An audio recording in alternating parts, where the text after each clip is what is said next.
So, ngayon magda-download tayo ng OS para sa ating demo. So, unahin natin yung Windows 7, search lang natin Windows 7 download. Then makikita natin 'tong Softlay. Then click lang yung free download, then lalabas na yung link. Then yan, pili lang kayo kung anong compatible na OS sa inyo. So, 64-bit ang pinili ko kasi compatible yung 64-bit sa laptop ko. Then scroll lang natin. Then dito makikita natin yung Windows XP. So gano'n lang din ulit, click lang yung download. After that, 'yan, download.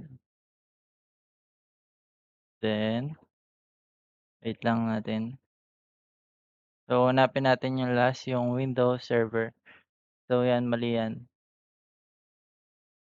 Kasi akala ko Windows Server, Service Pack pala 'yan. So hanapin natin yung Windows Server sa ah, ibang website.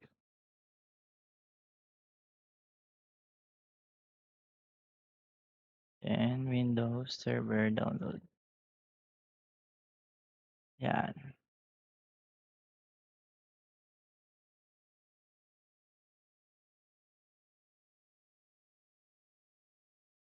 Windows Server ISO file. So 'yan, hanapin natin yung dito, itong 'yan, sa Windows Microsoft mismo.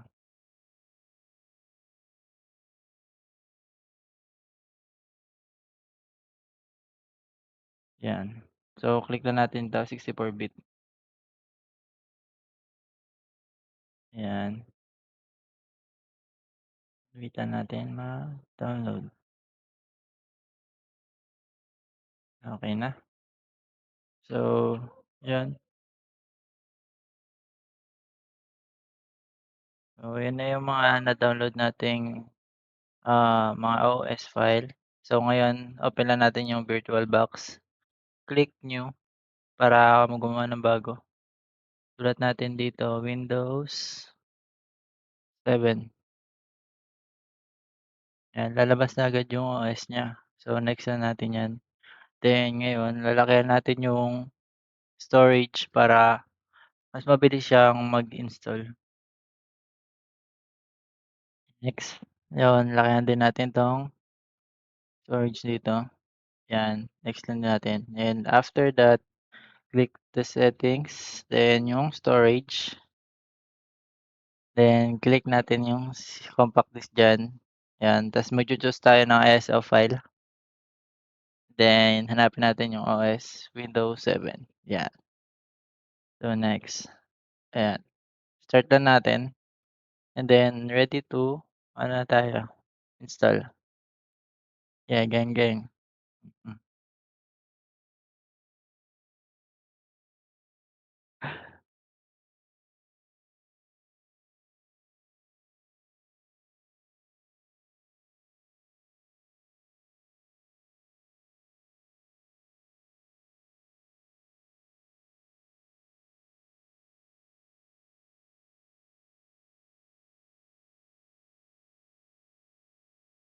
So 'yan dito, starting Windows na siya. Wait lang natin hanggang mag-open na.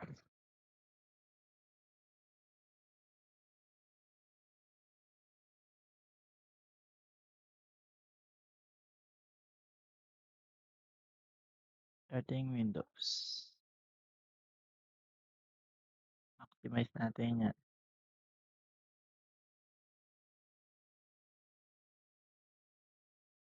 'Yan. So andito na tayo sa My Setup, Control. So next na natin siya, Install Now. So 'yun, setup is starting.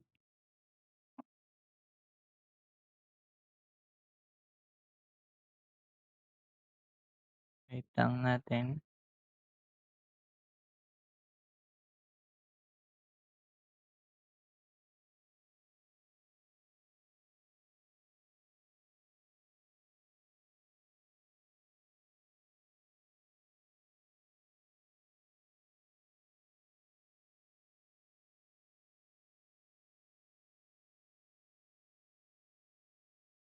So yan dito, click lang natin yung agree terms. Next, then itong customize, click lang natin yung storage na ginawa natin kanina. Then, wait natin. So yan, dito nag-se-setup na siya. Wait lang natin. Yan, pabilisin natin, fast forwards.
So yan, setups, preparing your computer.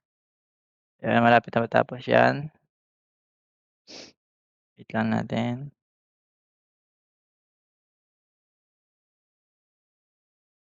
Yan. So, lagay niyo lang diyan yung name niyo. Then, next. Next na natin yan. Skip.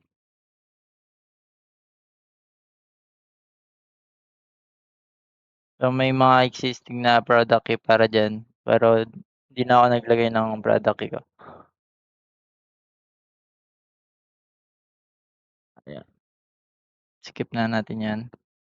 Again, ask me later. Then, set up lang ng time. Yan, homework work. Wait lang natin. And then,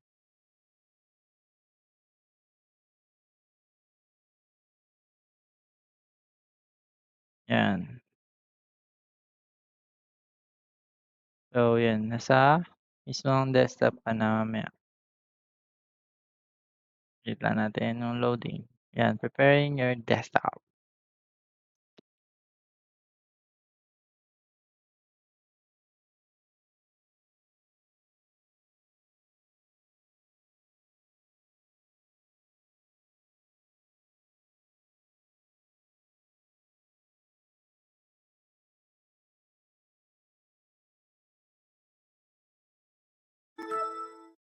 So, yan. Tapos na. So, next naman natin, tagot na lang natin siya. Shutdown.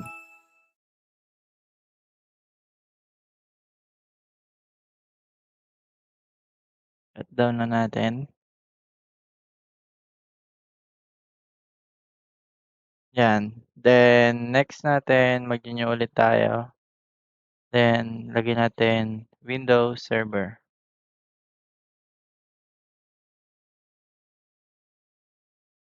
So, click natin yan. So, pag wala dyan, Click lang natin yung ano, itong Windows Server 2008. So 'pag wala diyan, click lang natin yung paglalagyan ng ano, Windows 7, 'yan. Since wala diyan,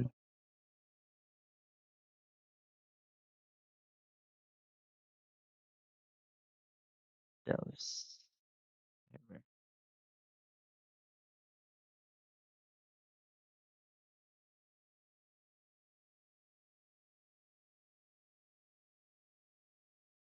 Ayan, click lang natin as a file, then dadirect na natin yung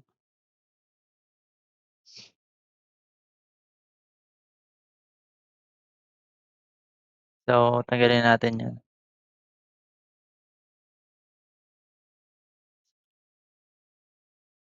Taasan lang natin, then taasan lang natin para bumilis yung installation.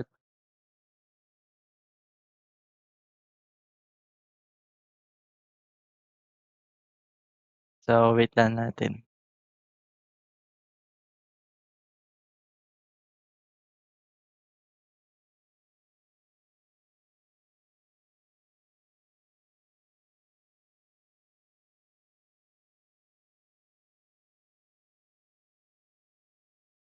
So 'yan, nag-start na. Windows, loading files. Wait lang natin, starting Windows. Wait lang natin siya mag-setup.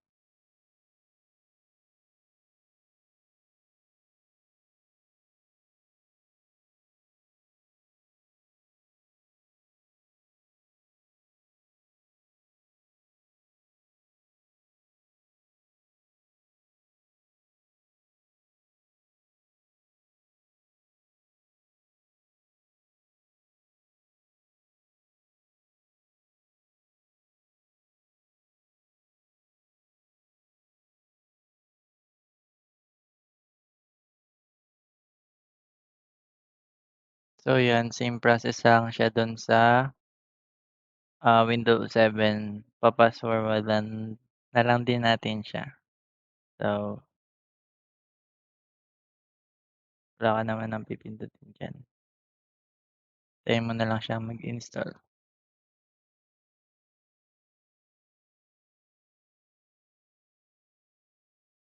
Fast forward.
So 'yan, done na siya. So, yun lang, ila-log out na natin siya.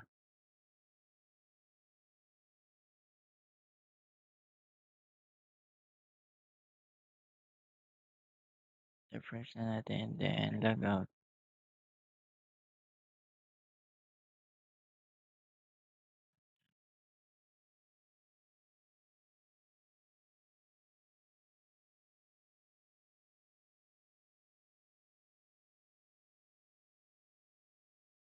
Control Alt Delete.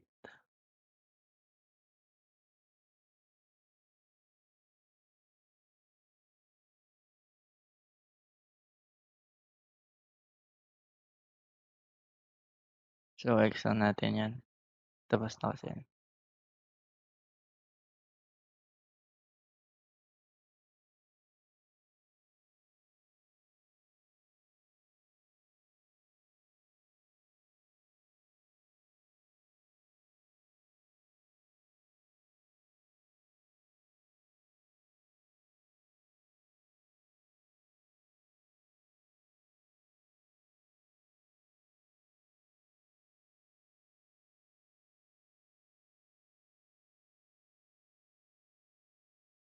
So, ito naman, next natin is yung Windows XP.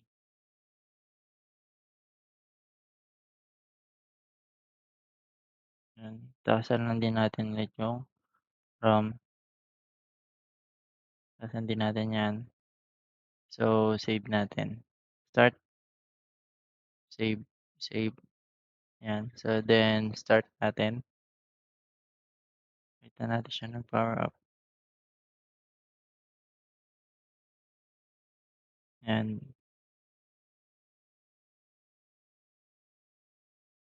Starting na siya. Wait lang din natin yan. Till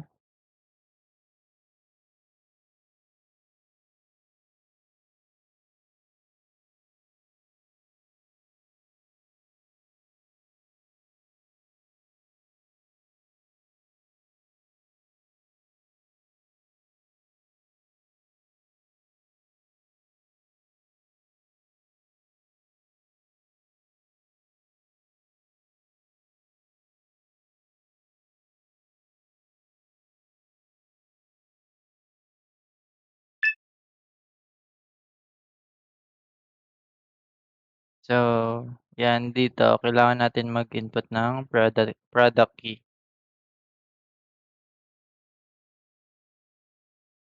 Yan. Then,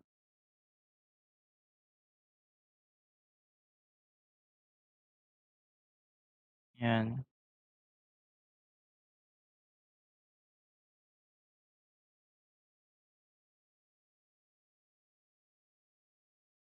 Next din natin yan. Then, paghihintay ulit. Fast forward na lang ulit natin yan.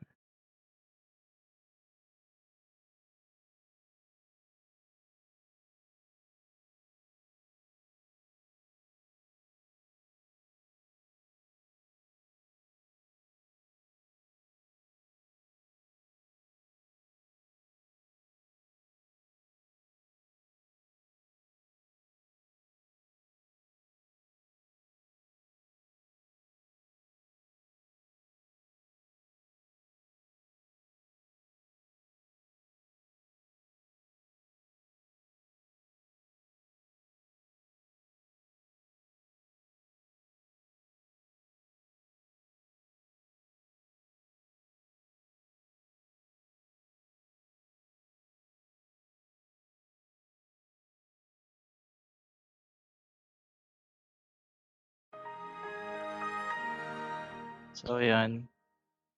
Tapos na ang ating installation ng Windows 7 Server 2008 and then the Windows XP. Wait lang natin siya mag-open. Yan. So, andyan ko na sa desktop ng Windows XP. Shutdown na natin. Then, we're done.